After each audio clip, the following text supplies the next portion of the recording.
Good morning, students. Welcome back to chemistry classroom once again. Today, I will discuss the left portion of this chapter. Actually, I will mark the most important portion.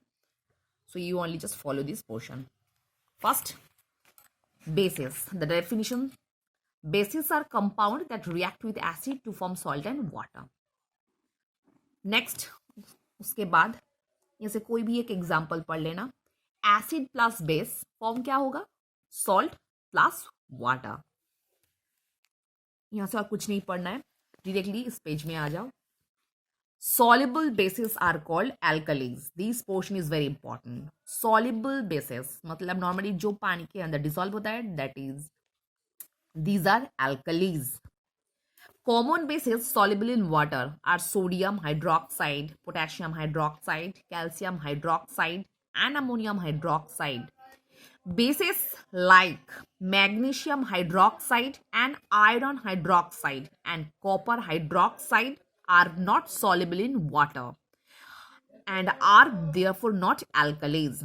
So normally those alkalis, those bases are basically dissolved in water or soluble in water.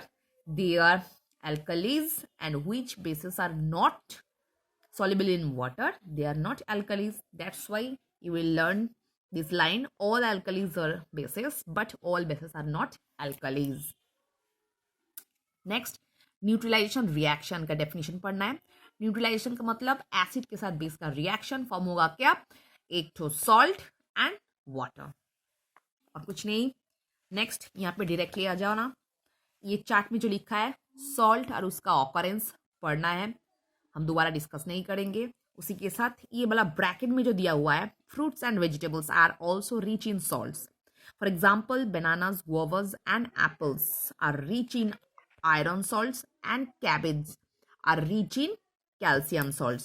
Next, uses of salts. So different types of salts दिया हुआ है. You will just read it. The long chart. Again, testing for acids and bases. यहाँ पे पढ़ना क्या है? Normally laboratory में हम लोग जो इंडिकेटर यूज करते हैं, that is litmus, and another one is phenolphthalein. और भी एक होता है, दैट इज मिथाइल ऑरेंज. उसके बाद में मतलब उसके बारे में हायर क्लास में पढ़ोगे. नेक्स्ट, ये सिर्फ नाम याद रखना. और लिटमस पेपर क्या करता है? Litmus is obtain from the certain lichens. कहाँ से मिलता है ये पढ़ना. और ये वाला, it turns red in acidic, मतलब अगर ये एसिड होता है तो ये रेड हो जाता है. Blue in alkaline solution, and blue हो जाता है एल्कलीज में. और कुछ नहीं पढ़ना है. फेनोल्फथैलीन के बारे में, a dilute solution of phenolphthalein in alcohol is used as an indicator. It turns pink in alkaline, मतलब अल्कलाइन में पिंक हो जाता है और एसिडिक में रिमेन कलरलेस. और कुछ नहीं पढ़ना है. कलर मतलब इंडिकेशन अच्छे से पढ़ना, याद रखना. Next, household indicators. Household indicators के हम लोग क्या क्या यूज करते हैं? Turmeric juice, red cabbage juice. देखो कलर ट्रांसफॉर्मेशन क्या हो रहा है. The yellow turmeric juice turns reddish to deep brown in a basic medium, मतलब एल्कलीज में वो डीप ब्राउन हो जा रहा है येलो से, and remain yellow in acidic, मतलब एसिड में येलो रहेगा. नेक्स्ट, रेड कैबेज जूस, जिसका कलर नॉर्मली पर्पल होता है, अगर ये नॉर्मली एसिड सॉल्यूशन में डालेंगे that turn into red, purple से रेड हो जाएगा, एंड बेसिक में नॉर्मली ग्रीन हो जाता है. ये कलर ट्रांसफॉर्मेशन जो है बहुत अच्छे से केयरफुली याद रखना. Next, there are common example of acid and basic substances. और कुछ नहीं. इसके बाद जो most important portion, that is pH. Normally pH scale का वैल्यू कितना है? 0 to 14.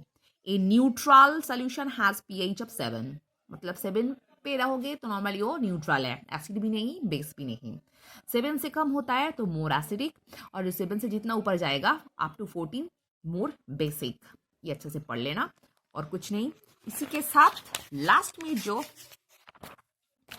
चार्ट यहाँ पे दिया हुआ है, एप्पल जूस जिसका पीएच वैल्यू कितना है? 3.0, एज वेल एज विनीगर जिसका पीएच लेवल है 3.0. कॉफी का पीएच लेवल है 5.0, मतलब most acidic because lesser than 7, Blood 7.4, basic, alkaline in nature. Lemon juice acidic in nature 2.5 और toothpaste का कितना 9.0. Milk 6.5. So 7 means neutral, lesser than 7, acidic, more than, greater than 7, that is more basic. So ये चार याद रखना. So student, actually which portion I will discuss for your exam. So please, you will just follow this portion only. So I hope all of you understood. So for today, up to this portion.